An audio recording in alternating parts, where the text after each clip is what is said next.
Consumer affairs department बड़े खूबसूरत मजाक आम लोगों के साथ करता रहता है, चाहे ये कंज्यूमर अफेयर्स डिपार्टमेंट जम्मू का हो या कश्मीर का हो। दोनों इलाकों में, जिसे आप फूड सप्लाईज विभाग भी कहते हैं, दोनों इलाकों में ये मजाक जो है अब आम सी बात हो गई है। अब ये मजाक कौन सा है जो मजाक फूड सप्लाईज का विभाग करता है? वो मजाक है, ये हर साल नोटिफिकेशन निकालते हैं, जिस नोटिफिकेशन में ये पोल्ट्री का और पोल्ट्री के प्रोडक्ट्स का रेट तय करते हैं।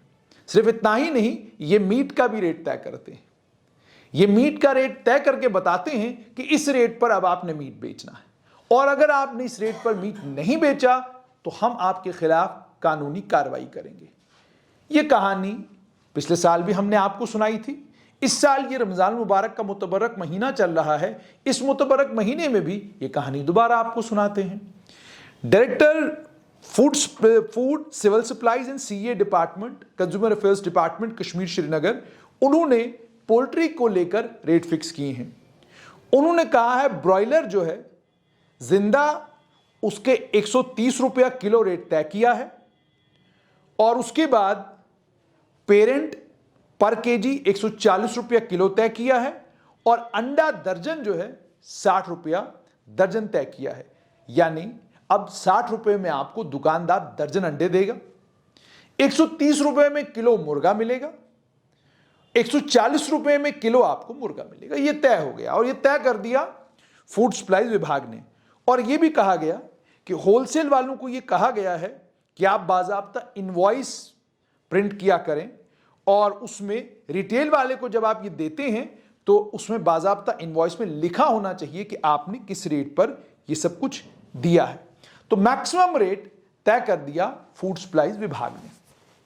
उसके बाद आप जब ये रेट तय हो जाएं, इन रेटों के तय होने के बाद आप चले जाएं दुकान के ऊपर, और आप दुकानदार को ये कहें कि जनाब ये फूड सप्लाईज विभाग की रेट लिस्ट है, और इस रेट लिस्ट में मीट का ये दाम, कलेजी का ये दाम, चिकन का ये दाम, अंडे का ये दाम, और उसके बाद आप उसको कहें कि इस दाम पर आप मुझे मीट दो, इस दाम पर आप मुझे अंडे दो, इस दाम पर मुझे आप बाकी तमाम अशिया जो आप यहां बेचते हैं दुकान के ऊपर वो आप मुझे दें। आपको क्या लगता है कि दुकानदार जो है आपको सरकारी रेट लिस्ट दिखाने के बाद उसी सरकारी रेट लिस्ट पर आपको चीजें फराहम करेगा?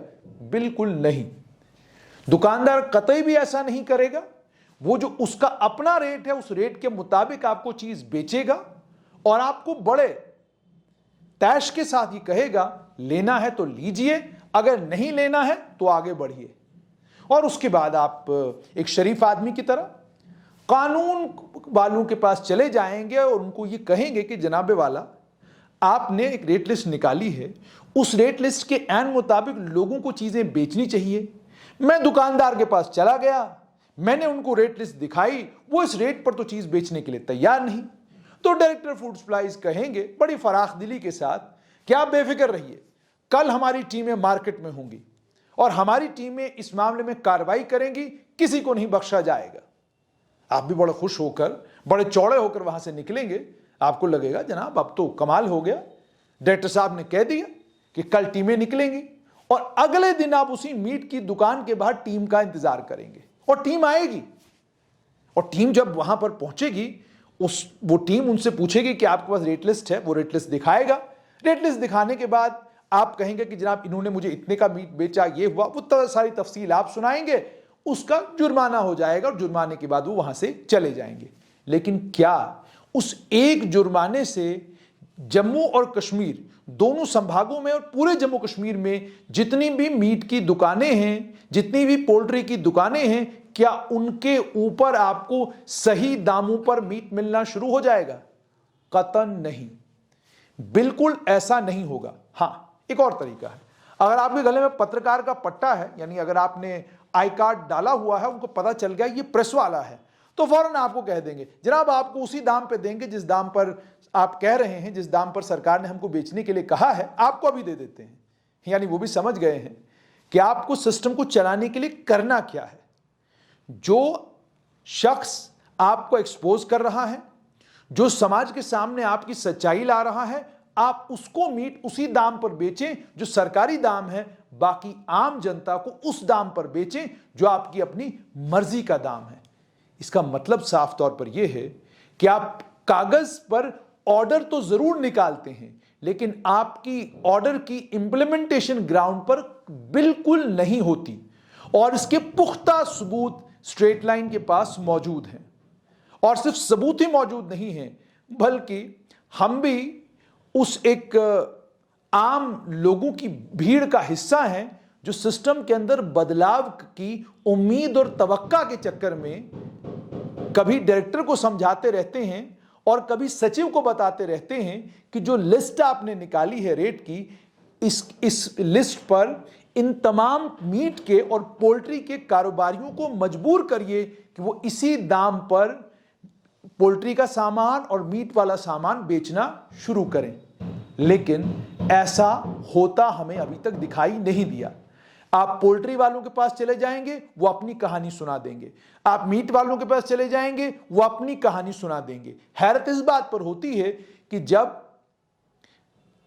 फूड सप्लाईज का महकमा दाम तय करता है, तो दाम तय करते वक्त क्या इन लोगों को पूछा नहीं जाता? और ये अगर ये उस वक्त दाम तय करते वक्त इन तमाम चीजों के लिए मान जाते हैं, बाद में ये पलटी क्यों खाते हैं? और उसके बाद एक और तबीयत में आम आदमी की भी ना एक अजीब व गरीब किस्म की कैफियत है एक आम आदमी की। उसकी तबीयत में भी कुछ अजीब ही चीज है। वो तबीयत में ये चीज है कि ईद का वक्त जब आता है, उस वक्त जब आप दुम्बा खरीदने के लिए जाते हैं, उस वक्त आपकी आंखों पर भी पट्टी पड़ जाती है। आपको भी ये नहीं लगता कि जिसके पास पैसा अच्छा खासा है वो ये सोचे कि मेरे पास अगर पैसा अच्छा खासा है और मैं जिस दुम्बे को, जिस बकरे को 30,000, 50,000, लाख रुपए, 1.5 लाख रुपए में खरीद रहा हूं, क्या मेरे 1.5 लाख में उस बकरे को खरीदने की वजह से मैं किसी गरीब का हक तो नहीं मार रहा? अगर सरकार ने कोई दाम तय किए हैं, उन दामों पर ही आपको उस चीज बेचनी होगी, क्योंकि ये सरकार ने तय किए हैं। या सरकार ही ये तय कर ले कि हम दाम निकालेंगे नहीं, ये ड्रामेबाजी, ये तमाशा हर साल नहीं करेंगे, वो ज्यादा बेहतर है।